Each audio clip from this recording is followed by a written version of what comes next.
వేసవి సెలవులని మా పుట్టింటికి వెళ్ళిన నాకు మా అమ్మ మా వదిన మీద పెత్తనం చేయడం, తరచుగా గొడవలు పడడం, సూటిపోటి మాటలతో దెప్పిపడడం, ఎక్కువగా నోరు పారేసుకోవడం అస్సలు నచ్చలేదు.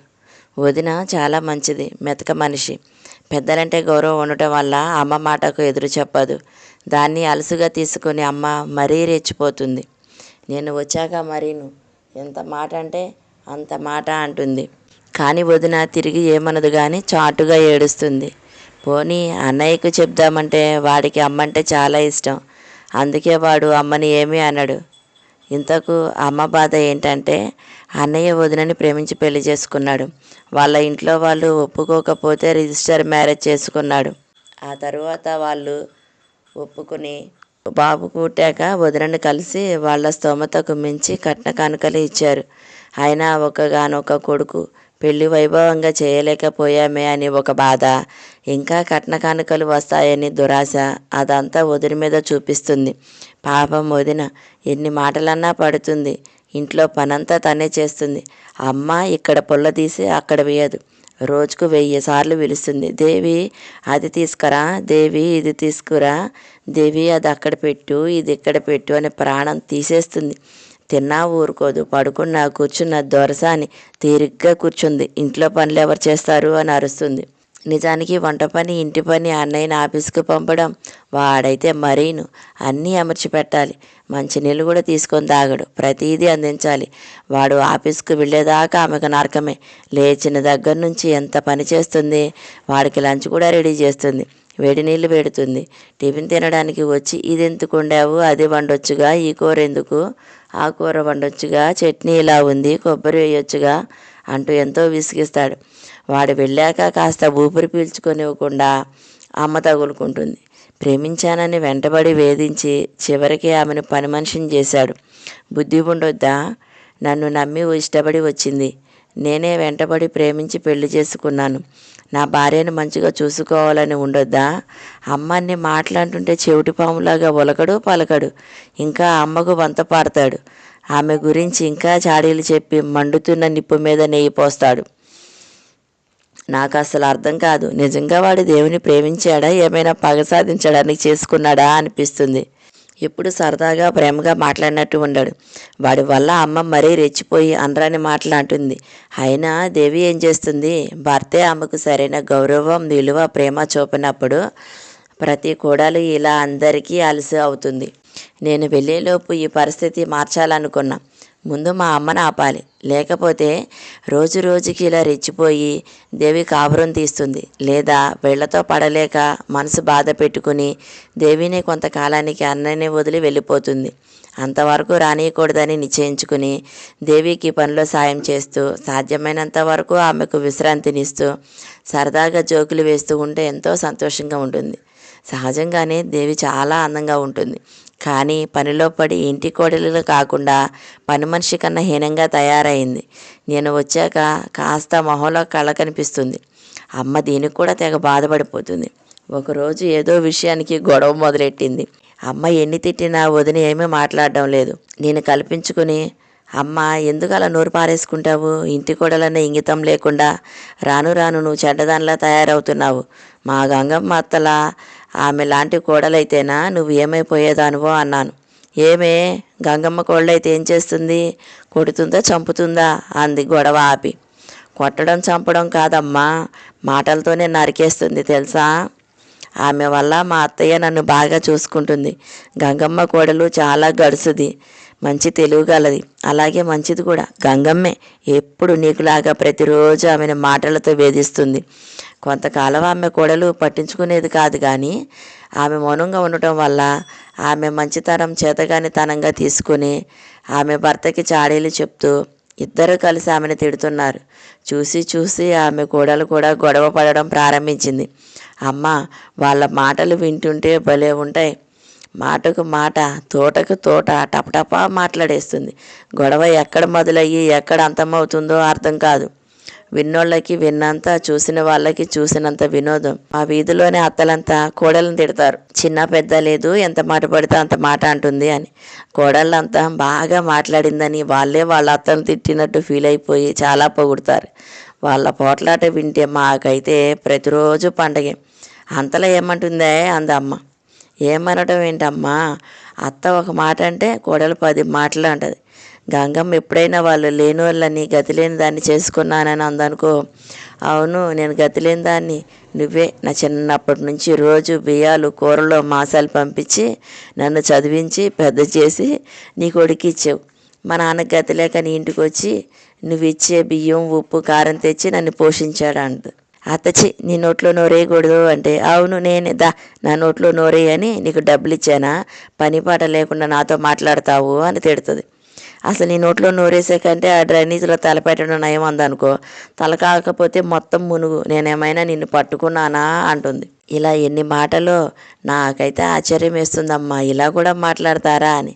ఒకసారి అత్తాకోడళ్ళు బాగా సీరియస్గా పోట్లాడుకుంటూ చాలా నీచంగా తిట్టుకున్నారు. అత్త పొరపాటున గాలిమంద మంచి చెల్లేదు ఎవడికి పుట్టావే అంది.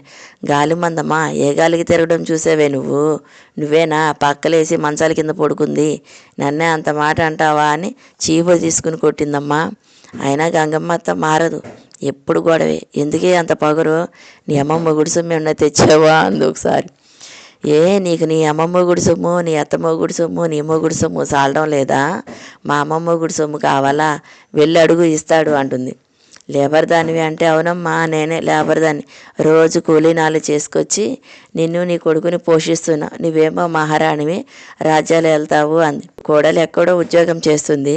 ఒకసారి ఆఫీసు నుంచి వచ్చి బ్యాగ్ అక్కడ పెడితే, ఈమెకి ఎందుకమ్మా టింగురంగా అంటూ కొంప వదిలేసి బ్యాగులు తగిలించు తిరుగుతుంది అంది. ఆహా, నేను కొంప వదిలేసి తిరుగుతున్నానా, నువ్వే నా సంసారాన్ని లాక్కొచ్చింది, పాపం నువ్వే కాబోలు మా ఆయనకి పిల్లలకి వండి పెట్టి గుడ్లు ఉతికి అంట్లు కడిగి పిల్లలకి మూతులు మొహాలు కడిగి కష్టపడిపోతున్నాం. నేనేమో బ్యాగులు ఇచ్చుకుని తిరుగుతున్నా, ఏదో వేడినీళ్ళకి చల్లనీళ్ళ ఉంటుందని ఏదో పని చేస్తుంటే నీకు గాలికి తిరుగుతున్నట్టు కనపడుతుందా, బ్యాగులో ఏముంటుంది నా బొంద అన్నుండబ్బా, బ్యాగులో పెట్టుకోగా గుడ్లో కట్టి నెత్తిన పెట్టుకోమంటావా అంది. ఒకసారి వాళ్ళ అబ్బాయిని నువ్వేమి మాట్లాడవేంట్రా అది అన్ని మాటలు అంటుంటే అంది. దానికి ఏమందో తెలుసా, ఏం మాట్లాడతాడు, కనిపించి పెద్ద చేసి మంచి రేటుకి అమ్మేశావు విశ్వాసం లేకుండా అంది. నేను అమ్మడం ఏంటే, ఎవరికి అమ్మాను వాడిని అందు బుర్రగోక్కుంటూ. ఎవరికి ఏంటి, నాకే, మా నాన్న కొన్నాడుగా, నీ తరపున ఎలా మాట్లాడతాడు, అయినా నా కర్మ కాకపోతే నేనే డబ్బులతో కొనుక్కుని నేనే మీకు చాకరీ చేసి నేనే సంపాదించి నేనే పిల్లల్ని కానీ మళ్ళీ నీతో తిట్లు తినాల్సి వస్తుంది, ఏం చేస్తావా నా తలరాత అంటుంది. ఒకసారి కోపంలో అత్త మా ఇంటి నుండి వెళ్ళిపో అని అరిచింది.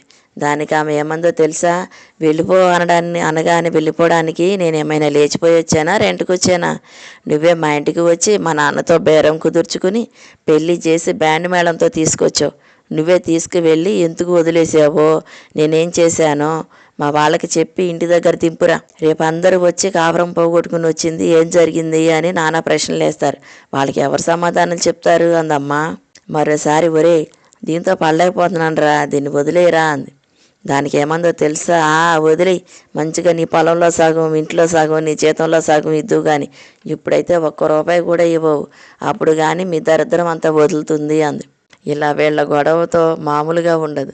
వాళ్ళ ఆయన ఎప్పుడన్నా దానితో గొడవ ఎందుకమ్మా, నోరేసుకు వచ్చింది ఊరుకో అంటే, నోరేసుకు వచ్చానా, మీకు నోర్లు లేవు మరి సంచులు తగిలించుకున్నారు పాపం మాటలే రావు మోగమందా అంటది. అయినా ఎప్పుడు ఇలా గొడవ పడడం వల్ల ఏం లాభం అమ్మా, ఆమె మాటల్లో నాకు తప్పు కనిపించదు, ఇంత తిడుతుందా.